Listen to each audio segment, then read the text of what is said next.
Bien-aimés, nous sommes maintenant enfants de Dieu, et ce que nous serons n'a pas encore été manifesté. Mais nous savons que lorsqu'il paraîtra, nous serons semblables à lui, parce que nous le verrons tel qu'il est. Quiconque a cette espérance en lui se purifie comme lui-même est pur. 1 Jean 3, 2, 3. Nous sommes le peuple de Dieu, nous sommes sa propriété. Et nous attendons sa venue. Nous sommes constitués d'un ensemble de croyants ayant une relation et une connaissance vivante du Dieu vivant, au milieu duquel il est vraiment le roi. C'est un peuple qui, bien que dans le monde, est séparé du monde. Quand nous arrivons à l'Apocalypse, nous voyons le plein dessein de Dieu réalisé. Et en dépit de toute l'opposition de la puissance des ténèbres, Dieu a la sainte cité telle qu'il l'a désirée. Dans le chapitre 21 de l'Apocalypse, l'œuvre du Saint-Esprit est achevée et nous voudrions examiner avec l'aide du Seigneur quelques aspects de cette vision, laquelle présente des choses très importantes concernant la vie spirituelle du peuple de Dieu. La vie dans les lieux célestes. Viens, je te montrerai l'épouse, la femme de l'agneau. Il me transporta en esprit. Apocalypse 21, 9, 10.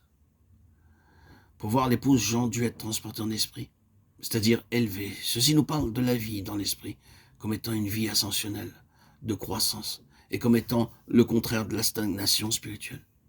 Nous ne pouvons voir ce qu'est l'Église, la maison de Dieu, que par cette vie donnée par l'Esprit, venue en nous lors de notre nouvelle naissance, la seule qui puisse nous ouvrir à la compréhension des mystères célestes et nous amener dans l'expérience de ces choses. Nous ne devons pas négliger un si grand salut et comprendre que l'un des aspects du ministère du Saint-Esprit en nous est de nous faire entrer dans l'expérience de l'œuvre accomplie par Christ en notre faveur. Il y a 4 phases vitales et fondamentales à cette œuvre de Christ dans laquelle vous et moi nous étions aux yeux du Père lorsqu'elle se soit accomplie.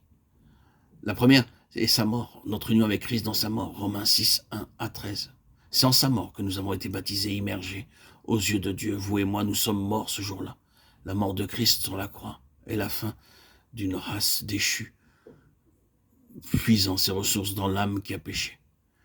Puis, secondement, son ensevelissement, notre union avec Christ fut dans son ensevelissement. Nous avons donc été ensevelis avec lui par le baptême en sa mort, Romains 6, 4. Notre vieil homme est retiré du regard de Dieu.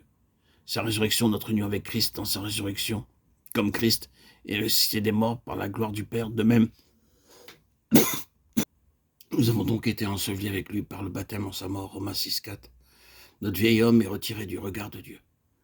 Comme Christ est ressuscité des morts par la gloire du Père, de même, nous aussi, nous marchons en nouveauté de vie, Romains 6, 4. Quand nous naissons de nouveau, notre esprit ressuscité est uni avec Christ ressuscité. Et il nous a ressuscités ensemble et nous a fait asseoir ensemble dans les lieux célestes en Jésus-Christ. Éphésiens 2, 6. Car vous êtes morts et votre vie est cachée avec Christ en Dieu. Colossiens 3, 3. Le Saint-Esprit nous communique la vie de Christ pour que nous vivions par cette vie, en demeurant en lui par la foi, comme le sarment sur le cep. Pour vivre en Christ et par Christ, nous devons vivre pour lui, car il est mort pour tous, afin que ceux qui vivent ne vivent plus pour eux-mêmes, mais pour celui qui est mort et ressuscité pour eux. 2 Corinthiens 5, 15. Il me transporta en esprit sur une grande et haute montagne, Apocalypse 21, 10. Soulignons haute montagne, nous avons ici le deuxième trait de ce peuple préparé pour le jour de gloire. Il vit une vie de séparation. Si nous montons sur une hauteur, nous nous éloignons de ce qui est en bas. De même, la vie de séparation va de pair avec une vie vécue dans l'esprit, car la vie dans l'esprit n'est possible qu'à un peuple séparé. Un peuple qui n'est pas séparé ne peut pas non plus être élevé.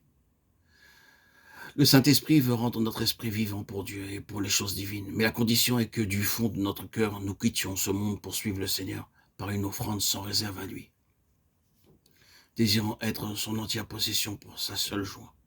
Notre esprit connaîtra une expansion par sa vie qui déversera le Saint-Esprit. Nous connaîtrons alors une vie ascensionnelle et Dieu pourra montrer, révéler sa parfaite volonté pour notre marche.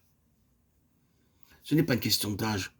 Vous pouvez être jeune, croyant et avoir dit adieu à ce monde. Alors qu'après plusieurs années de vie chrétienne, certains sont encore liés à beaucoup de choses de cette terre. Ce sont des vies arrêtées, caractérisées par la stagnation. Il ne peut y avoir de croissance. En demeurant lié à ce monde, ce sera la mort spirituelle.